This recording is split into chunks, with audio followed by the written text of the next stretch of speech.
Hey guys, and welcome back to the Fans Perspective. And in today's video, we're going to have one last discussion over the Premier League relegation battle. Obviously, I did make a video on the topic just a few days ago. If you haven't seen it, go check it out now. But as you would have known if you've seen that video, I said that Leicester would lose to Newcastle. I uploaded it just a few hours before their game.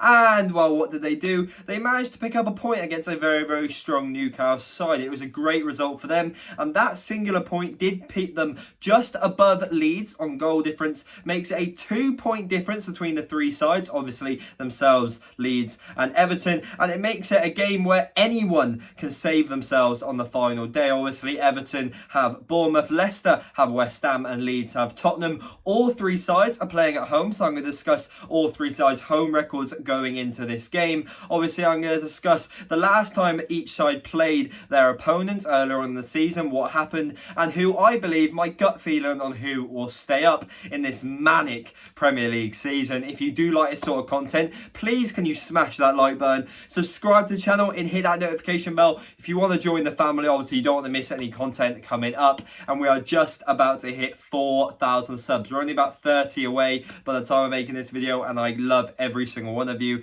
Yeah, drop a comment down in the comment section. Who do you think is going to stay up? Are you a fan of these clubs? Are you a neutral? Who do you want to go down? I'll try and reply to every single one of them. And without further ado, let's get into it.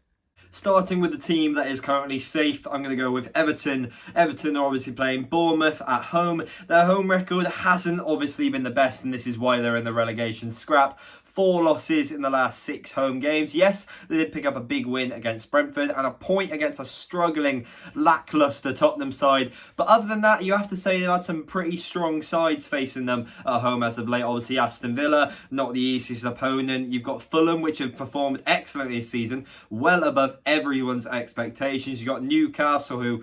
yeah, they did pummel them. Manchester City, you expect to get pummeled. It's Pep Guardiola and probably the best side in Europe right now, about to get the treble.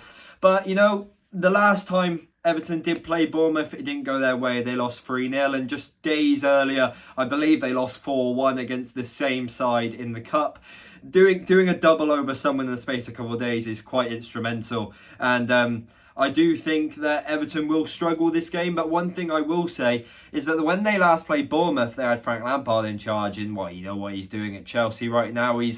I don't think I can say the words that I want to say. Obviously, I do love Frank Lampard, but he's not the man for the job, especially in any managerial role in the Premier League. Sean Dyche is in. He's brought in some men that will do his dirty work for him, the Burnley way. And I do think, like I said in that last video, my point has not changed. I think Bournemouth will score against them. Bournemouth have done excellently as well this season. Similarly to Fulham, not obviously as much, but considering everyone thought Bournemouth was going to finish last, they've still done amazingly for the standard that was set for them.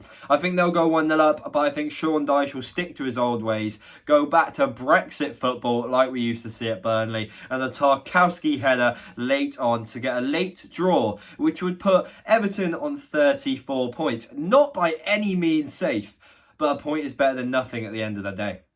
Next up, you've got Leicester. Leicester are playing West Ham, and yes, they may have beaten them before this season, obviously at the Hammers ground. They did pick up a 2-0 victory. The London Stadium did get to see James Maddison play excellently. I believe Harvey Barnes slid in behind the defence and tap it past the goalkeeper. It was a great performance, and like I did say in the previous video, it was a game where the Leicester fans were praising Brendan Rodgers, and you all know that ended obviously Brendan Rodgers leaving in rather shameful way from Leicester after all the excellent work he did. They brought in another manager, and Dean Smith, he's a very good manager, but the less said about their recent home record, the better. 6 losses in the last 8 home games. One of the wins was against Wolves, who recently got pummeled 6-0, and the other game was a 2-2 draw with relegation rivals Everton. So nothing to shout about at all.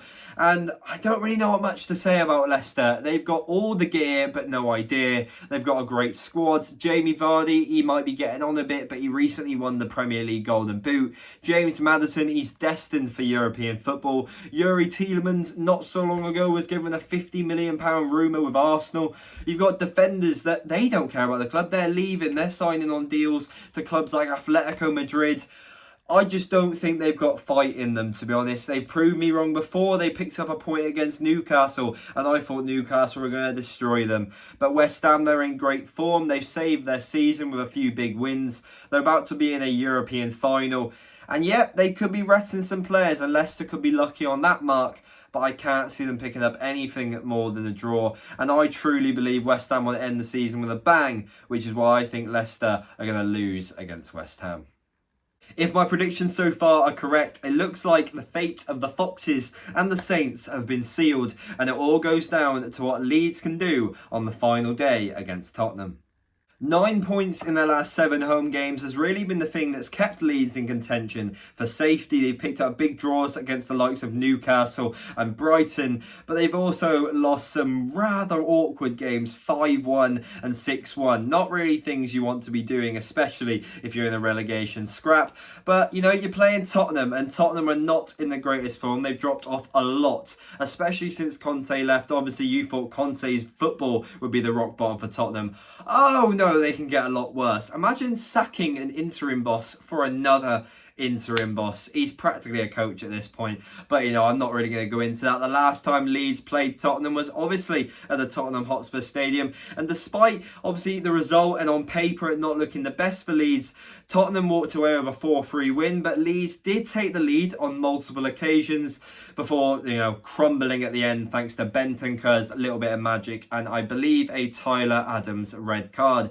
Obviously, a new manager since then, a new style of play, and I do think big old Sam Allardyce will have something to say for it. Tottenham are obviously in a little dogfight of their own alongside Villa and Brentford for Conference League football, but I don't really think they've got enough in the tank, and I don't think they care enough. Yes, it'll be a momentous occasion for the likes of Villa and Brentford to get European football just years after being in the Championship, but Tottenham, I think it's a situation where they'd rather have no European football at all, even though at the end of the day it's a competition, and for Tottenham it would be a trophy. But yeah, I think Leeds, Sam Allardyce, he's got something to say for himself. The home record speaks for itself, and I do think Leeds can pull away with a 2-1 victory against Tottenham. Imagine the scenes if Patrick Bamford silences the haters on the final day. So there we have it. Leicester might have shocked me once, but I know I'll put my hands up. If I'm wrong, I'm wrong. I do not think they're going to do it again. I think Leicester, their fate is sealed. I think Leicester are going down. And thanks to goal difference alone, Sean Dyche has saved himself. He's saved his CV and he will not have a relegation on it. We'll see Everton in the Premier League next season and see Leeds United back in the Championship, where we may see them down there for a very long time. If you do enjoy us sort of content, please smash that like button. Like I said, we're getting so close to 4,000 subscribers. Smash that subscribe button if you want to join the family. We've got loads more content coming up, such as Conference League final predictions, Europa League final predictions, Champions League, other football related content, and a lot of videos surrounding managers, maybe clubs, and obviously the best and worst things they've done this season. I've got a little bit up here, don't you guys worry. Yeah, if you have any questions or queries, drop it down in the comment section, and I'll see you guys in the next one. See ya.